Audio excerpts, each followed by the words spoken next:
একটা বিল্ডিং কিন্তু হঠাৎ করে ভেঙে পড়ে না।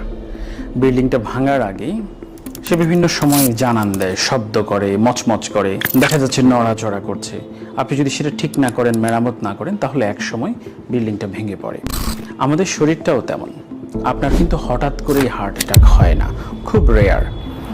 বেশিরভাগ ক্ষেত্রে আপনার দেখা যাবে যে কখনো চিনচিন করে ব্যথা হচ্ছে, নিঃশ্বাসের সমস্যা হচ্ছে, বেশি দূর হাঁটতে পারছেন না, দেখা যাচ্ছে আপনি মোটা হয়ে যাচ্ছেন, আপনার ডায়াবেটিস ধরা পড়ছে।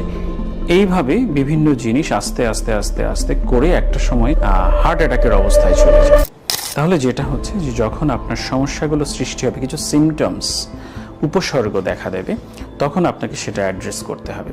তাহলে যেটা হবে, আপনি এই সিভিয়ার হার্ট অ্যাটাকের মতো বা স্ট্রোকের মতো অবস্থায় চলে যাবেন না।